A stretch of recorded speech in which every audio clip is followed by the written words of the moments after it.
The Jets, one of the most compelling teams for how few wins they have on the season, now fired their general manager. A lot more to the story with the New York Jets firing Joe Douglas and a whole lot more, including getting ready for that Thursday nighter, Steelers, Browns, and more. Week 12, all that and more coming up on today's Peacock and Williamson. NFL analyst Brian Peacock and former NFL scout Matt Williamson bring you expert NFL analysis every day in less than 30 minutes. Get an inside look at the NFL on the field and in the front office with elite breakdowns to next-level analysis and in-depth information only for the real NFL fans. This is Peacock and Williamson, and it starts now.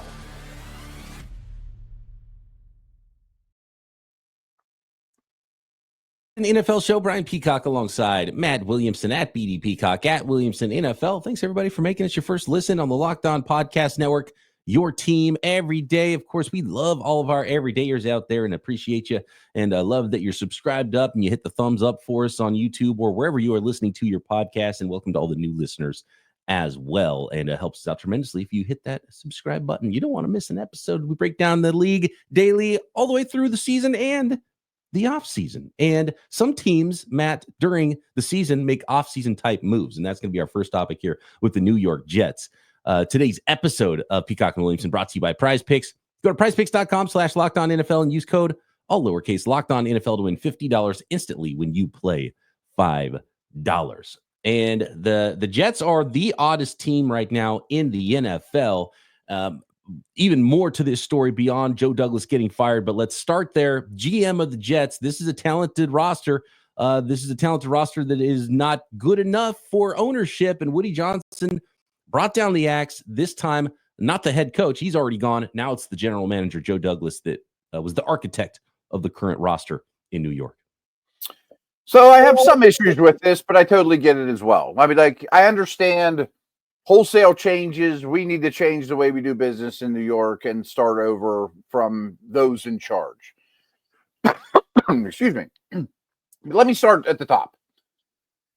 I don't know much about politics, but it sounds as though Donald Trump might assign Woody Johnson to ambassador of Britain or whatever, and I guess he was as well. Yeah. And so there's even like unrest of who's going to be in charge of the team, period. You know, like ownership is in flux, let alone you're on an interim head coach and now you just fired the GM. That doesn't sound great to me. You know, I mean, there aren't many things that take priority over running an NFL team or owning an NFL team, but maybe being ambassador to another country is one of them. But that was one of the stories that he was really upset, and that was why Robert Saleh got fired, because they were embarrassed when he was playing a game while being ambassador of the place that they got embarrassed at, you know. And I don't know how much time his ambassadorship takes away from his football team, if he spends that much time on his football team, or if it's something where he checks in and says, don't like this, let's make a change. Yeah, right. But clearly, like, the big takeaway here is it's screwed up from the top, and it goes above Aaron Rodgers, it goes above Robert Saleh, it goes above Joe Douglas. Who's above all those people? Well, it's Woody Johnson and maybe some other, I don't know, shadowy figures that who knows in their ear? Because who's in the owner's ear? You know, I mean, it could right. be the president of the team that doesn't know anything about football. I mean, that happens a lot. Well, here's the thing, and again, they go unnamed, but according to The Athletic, there was a report that after the Broncos loss, which I believe was week 4, Jets owner Woody Johnson called a meeting with coaches and front office executives and suggested the team bench Aaron Rodgers in favor of Tyrod Taylor. The move apparently stunned coaches and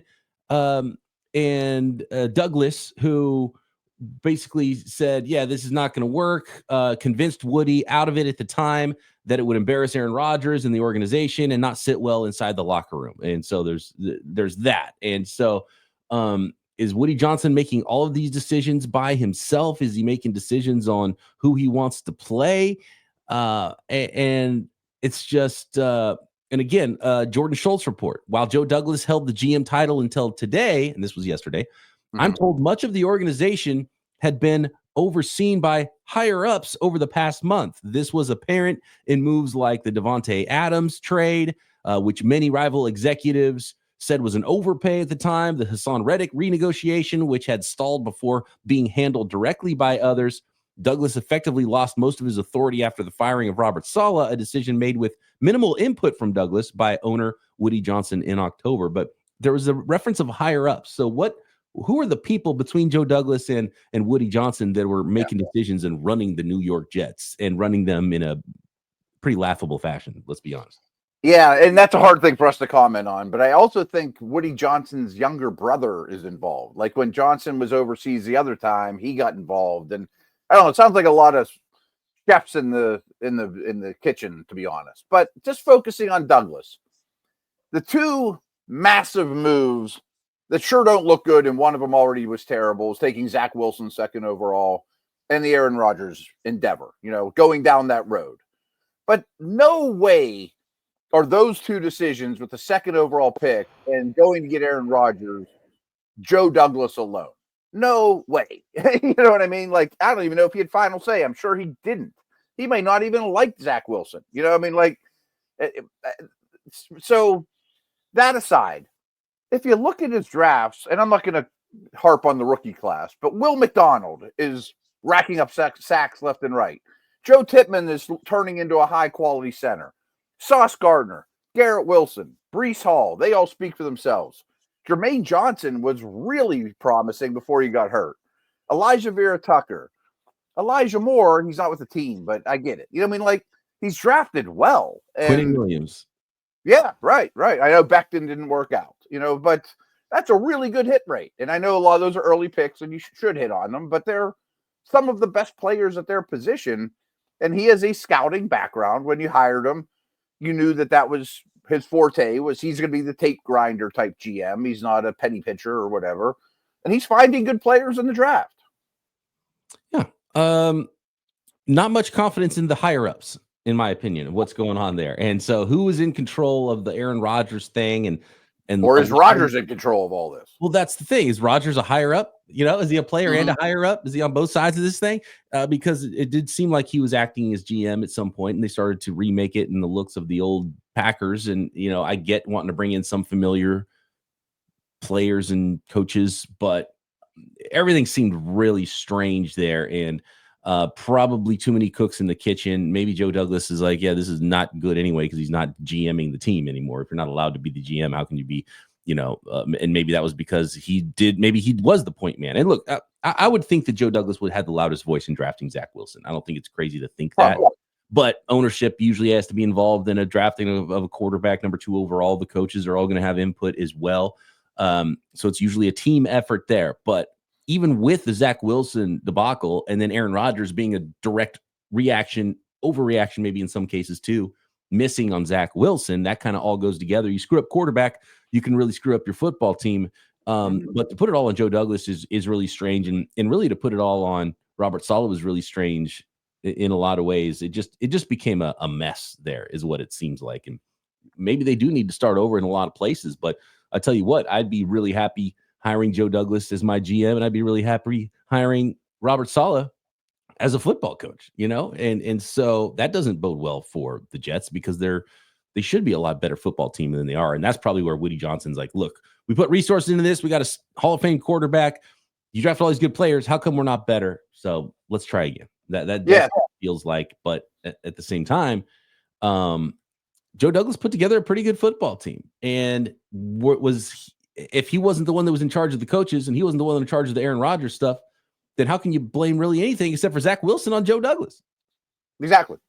And you kind of beat me to it, but I would love to hire Salah as my defensive coordinator and Joe Douglas to be my director of college scouting, and, on a legit organization, a winning team that's stable, Steelers, whoever else, and maybe they only last a year or two before they get back to where they were in a different organization, Yeah. So, things obviously screwy in New York. You get the last few games, I assume, of Aaron Rodgers' career. I don't know if he'll want to play after this, if another team's going to want to give him a shot, if he's going to stay with the Jets.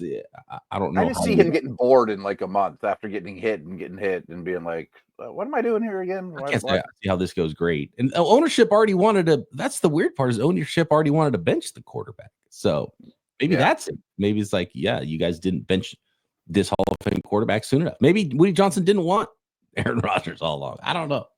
Which New York team's in worse shape? Which leads us to our next conversation. Daniel didn't see this coming 3 years ago. Daniel Jones got benched. I did not see who was going to replace Daniel Jones in the lineup coming. And we got some. That's the story. Yeah. Hall of Fame semifinalists Thursday Night Football coming up next. Today's episode of Peacock and Williamson brought to you by Prize Picks. Prize Picks is the best place to get real money action on sports. With over 10 million members and billions of dollars in awarded winnings, Prize Picks has made daily fantasy sports accessible to all. You just pick more or less on at least 2 players and those stat projections at Prize Picks for a shot to win up to 100 times your cash. So run your game all season long with Prize Picks. For example, you think Justin Jefferson is going to get more than 83.5 receiving yards next week? What about Lamar Jackson? Pass more than 1.5 touchdowns. Cook up hot takes with your friends and win real money this football season. And you and your crew run your game on Prize Picks. So get a special offer as well and a little boost of $50 when you download the app today. Use code LOCKEDONNFL. Get $50 instantly after you play your first $5 lineup. That's code LOCKEDONNFL to get $50 instantly after you play your first $5 lineup at Prize Picks. Run your game. The next segment is sponsored by ZBiotics and their pre-alcohol drink.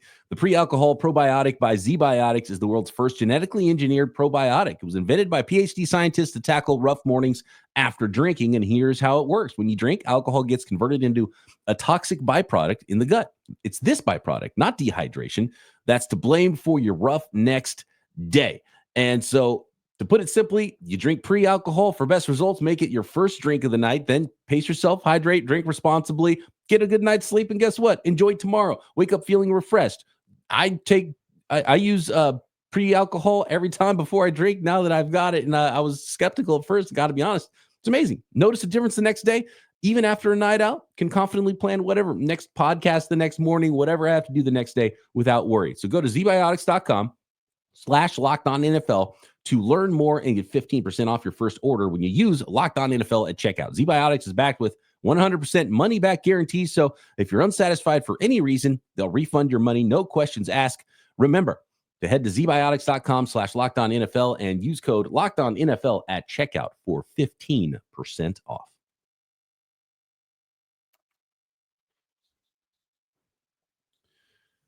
All right, it's a race to the bottom for the football teams in New York. The New York Jets are benching Daniel Jones, and it's not backup quarterback Drew Lock. It's Tommy DeVito. He's going to be the starter for I assume going forward. I don't know. I guess we shouldn't assume that, but for at least for Week 12, hosting the Tampa Bay Buccaneers, Tommy DeVito versus Baker Mayfield in this one. Tommy DeVito, I did not see that one coming. I did think it was long overdue with Daniel Jones. I talked about how I didn't think he should have been signed to the contract in the first place. And really, there's a coach and a GM over there in New York, and I don't know how involved their ownership is with those decisions, but I think they should have pulled the plug on Daniel Jones a long time ago and been making other plans. And the plan this offseason was Drew Lock, which I thought, well, that's weird too. And I guess they think it's weird even now, 12 weeks in, because they're going to Tommy DeVito instead. So I feel like this is a 1-minute conversation, and I hope that maybe you can come back to me and then I'm wrong. But my take on this is Daniel Jones is getting the Derek Carr, Russell Wilson treatment. Sit him down so he doesn't get hurt, so we're on the hook. You know what I mean? Like, put him in bubble wrap. They may not even tell him to come to the facility anymore. Remember, Wilson did that two games with Denver, the end of his Raiders career for Carr.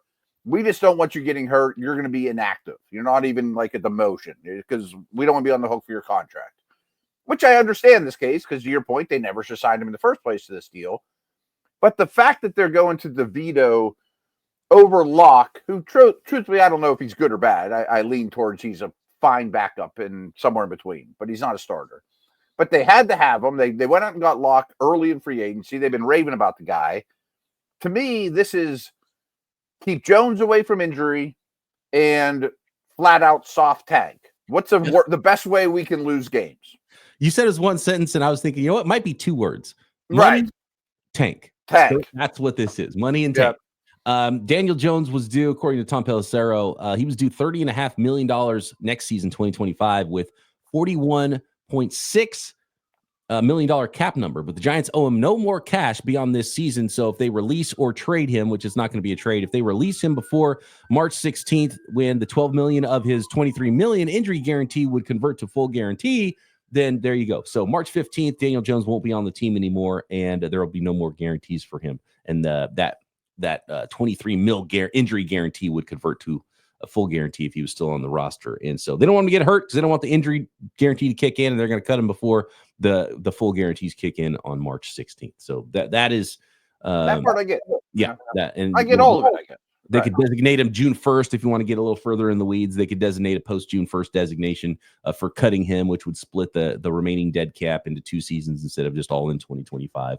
I don't really know what their cap situation is, if they would just want to eat all that right away or if they would want to spread that out. But Daniel Jones' era is done with the New York Giants. But that shouldn't be surprising at all. It makes perfect sense.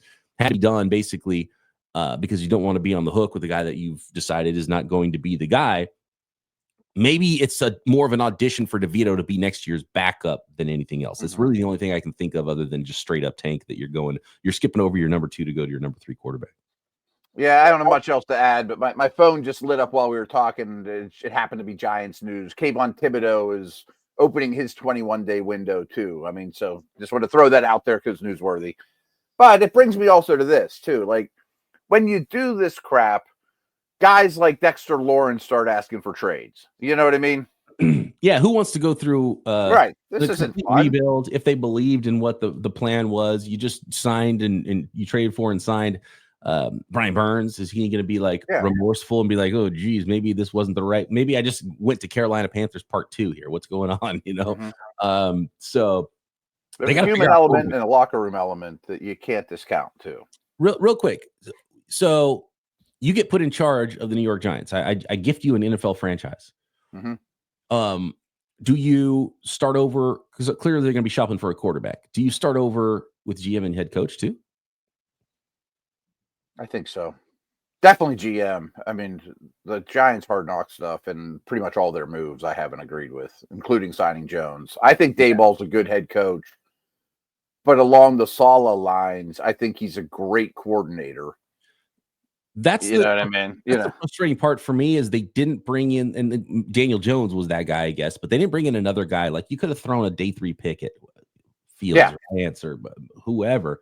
Bring in a guy and see if you can work your magic that you worked with a super physically talented quarterback in even if it was Pickett or Ritter or Howe or I mean somebody. And they went with Locke. It's like where right. See if you can work your magic because Daniel Jones wasn't it. And I don't think Daniel Jones was ever clearly at the time. Even I was like, yeah, you got to move on from Daniel Jones. You got to figure something else out. Don't sign him long term.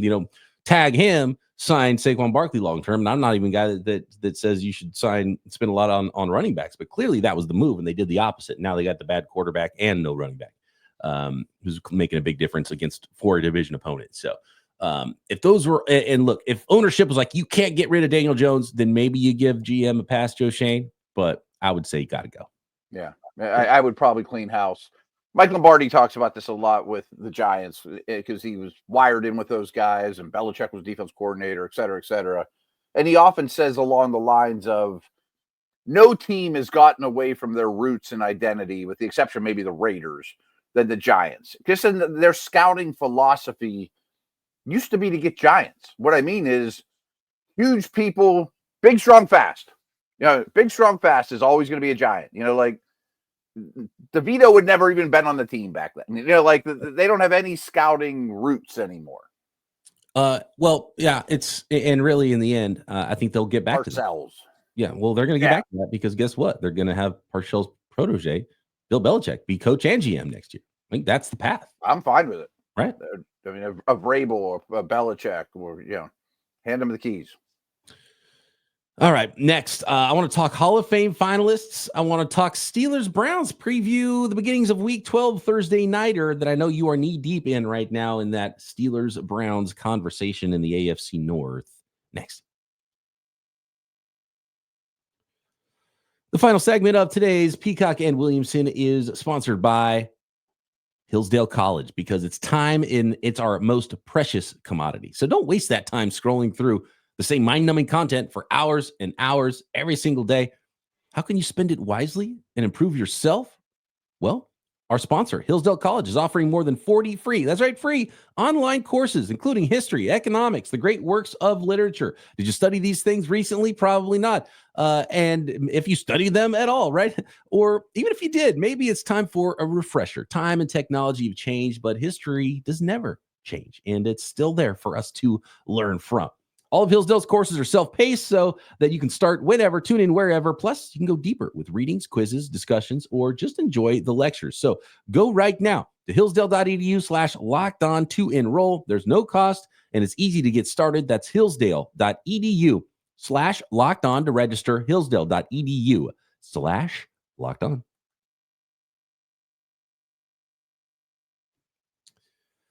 We've got plenty of time to whittle this down from the 25 now semifinalists. And we talked a little bit about the original group of Hall of Fame finalists, or not finalists, but Hall of Fame nominees. And so let's just go through this really quick. You give me the yes or no on all of these Hall of Fame 2025 class semifinalists now that we are down to 25. Does that sound good? Yeah. What they do is they go from 25 to 15, and those 15 have a spokesperson for them that actually states their case. So we talk Hines Ward's on this list as Steeler, and we've often talked about, hey, I don't know if Hines Ward's a Hall of Famer or not, but it would be great if he could get in that 15, because at least somebody can make the case for them. Like my buddy Dale Lawley was in charge of getting Faneca and Troy Polamalu in, so I kind of insight of how it works. And he said, I left that room going, all these guys have a better case than I thought, because somebody presents them really strongly. Right. And then you make your decision. But it's a shame when the same guys just keep getting the same case year after year, and whoever else, nobody can ever speak for them. You know what I mean? Like the 10 guys that are about to get cut, no one's going to speak for them. They're just going to get cut. It's a weird process. I'm just letting people know. It's a weird process. So there's one more filter, and then you really get that someone to state your case for making the Hall. So the name, like Torrey Holt goes every year and they state the same case and he doesn't get in. You know, like does he get to choose a new lawyer basically every time? I don't think it's up to them. Oh, really? Okay. I don't think so. You're like Dale was in charge of Steelers, but I always wonder, like Terrell Owens, who's going to represent him? You know what I mean? Yeah, like I guess you don't get to choose because it's not. You don't have a say in your own Hall of Fame ballot. It's the writers and the important folks that you can't have your mom do it, you know. Yeah. All right, let's buzz through these names because I think a lot of them are easy. But honestly, the hardest one for me is Eli Manning, because I don't think he's a Hall of Fame quarterback. He's got 2 rings and he's getting in. Exactly. He's going to go. We would not get my vote. Yeah. Eric Allen? No. Consistently a name on the list, and he's not going to make it again. Yeah. Jared Allen, not related. I give him a maybe. I mean, things have to fall right for him, but he's not at the Peppers Freeney level that got in recently. Willie Anderson? Underrated, but no. Anquan Bolden? No. Good, not great. Wide receivers getting very tough. I'm raising the bar on what wide receivers need to do, in my opinion. I think you start to raising the bar at quarterback, because we're going to start getting a backlog of a lot of quarterbacks. And at some point, like in a couple of years, it's going to be only quarterbacks that get in. Yeah, agreed.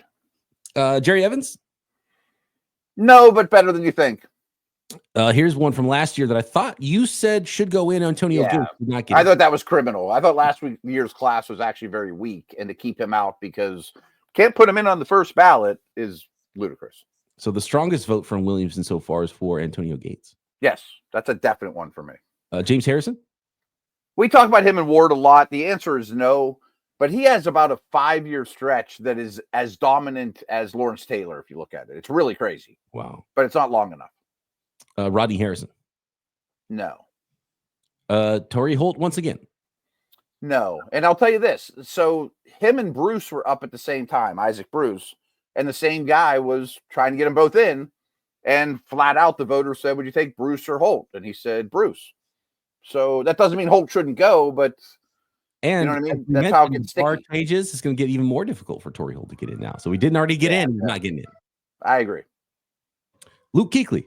That's a slam dunk to me. Slam dunk. Robert Mathis. No. Steve Smith Sr. Borderline, I lean towards no. I think he's got better PR than a lot of other guys. Yes. Has a pretty good shot to get in. Yep. Of the receivers that we've mentioned, I think he's got the best shot. Or the receivers of this group, I think he's the best shot. Terrell Suggs. Yes. Fred Might take a Taylor. little while. No. Earl Thomas. Borderline. Probably yes. I think the way he ended his career was yucky. The end hurts him a lot, and his peak might not have been quite long enough. Yeah. His peak was unbelievable, though. Adam Vinatieri. This is my. I'm not going to get on a soapbox. We don't have time. I think he has no business being on this list. Wow. And I think he'll get in. I think he'll probably get in. I'd vote for a kicker over a returner. And we saw a returner. I would too, but Tucker's the only kicker I'd vote for.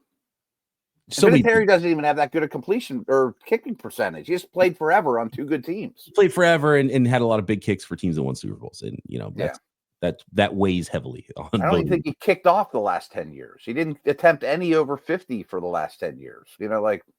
I get it, but no, for me. His face was on TV a lot, and that's what I know. Right? He's going to get in. Hines Ward. No, but better case than you think. Ricky Waters. No, but better case than you think. Reggie Wayne. No, he comes up he's like Colt. They come up every year and they're going to be the Hall of very good. Like you have to get over them to be considered, I think, in the end. Yeah. Richmond Webb, longtime Miami Dolphin. I think no. Vince Wilfork. He'd be a yes for me, but I would not want to be his lawyer because he has no stats to. Yeah. How do you make his case? I guess it's similar to an offensive lineman, right? It's harder to make those cases, and I think that's why there's so many guys that carried the football in more than the big guys that there's no stats to. But Vince Wilfork's a beast. I would vote him over a lot of these guys. He was a very important player on a very good team. Steve Wisniewski, I didn't follow the league close enough, but he was like the guy growing up, right? So it seems to me like he would be someone that gets in, but it's hard for me to make that decision. And that's what gets harder and harder the further away you are from some of these players. Yeah, and I think he's lingered out there long enough that no, and not, and I have no problem with that. I don't think he's a Hall of Famer. Darren Woodson. No, but this last one's like Woodson or like Wilfork, Marshall Yonda. Yeah. I wouldn't want to be his lawyer, but I think he had a Hall of Fame career. Yeah, Yonda's a tough one because he was so good. And I think if you put in Yonda, there's more guys that should go in, but maybe we should pause the ball carriers and start putting in some big guys. Put some big guys. Wilfork and Yonda in there and Wisniewski, start getting some of these guys in and even things out. Who's going to block for all these guys that are in the Hall of Fame right now? Who's going to tackle them? All right, that's it. Yep. That is the semifinalists now for the 2025 Hall of Fame class. Yep. Talk to me about Steelers Browns here. The Steelers are on the road at the Browns. They are favored by 4 points to kick off week 12 of the NFL season. Yeah, first off, Thursday night games make my life very difficult when it's the Steelers. So I've done like 5 days of work crammed into 3. And so nobody cares, but that's fine. I had the Steelers winning 2013. When the schedule came out and I looked at this, like Baltimore on Sunday, then a road trip, a short week to another divisional foe, to a team that looks like they're in it, I thought that's a definite loss. I mean, there's no way the Steelers win that game. And plus, they've lost a lot of games recently in Cleveland, especially Thursday nights. They seem to go there on a short week all the time. But then I started breaking down the Browns. There's not hardly any matchups in their favor. Their defense looked very disinterested trying to tackle Taysom Hill last week, and Winston could get hot, and their group of receivers, including Njoku, could maybe do some damage, but I just don't see it. I just think the Steelers are in a much better place.